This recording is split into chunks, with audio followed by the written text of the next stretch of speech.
Let's read more about the games and Olympic Games specifically. But now we're going to read about the ancient games and the modern games.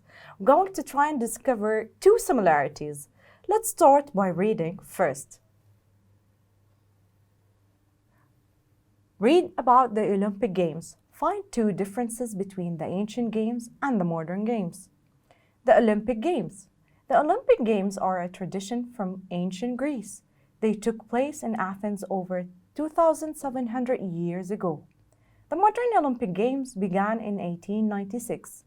Many of the sports we see today were at the original Games. The modern Olympic Games happen every 4 years, just as they did in ancient Greece. In ancient Greece, winners received a crown of olive leaves to put on their heads. The modern Olympic Games started to give medals, gold, silver, and bronze in 1908. In ancient Greece, the Games lasted 5 days. Now they last for about 16 days. 4 sports were at the first modern Olympic Games and are still there now.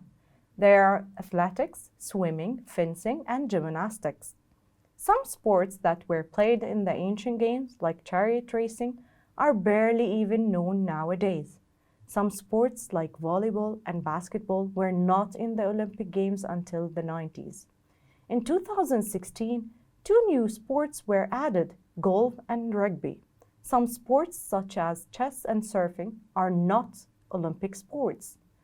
Now let's go back to the original questions. One question. Find 2 differences between the ancient games and the modern games. We have 1. As we read before, ancient games winners received a crown of olive trees, while in the modern games, winners received medals. The second one, the ancient games lasted 5 days, but the modern one lasted about 16 days. These are the 2 differences. Well done, everyone. I hope you learned something new about the ancient games and the modern games.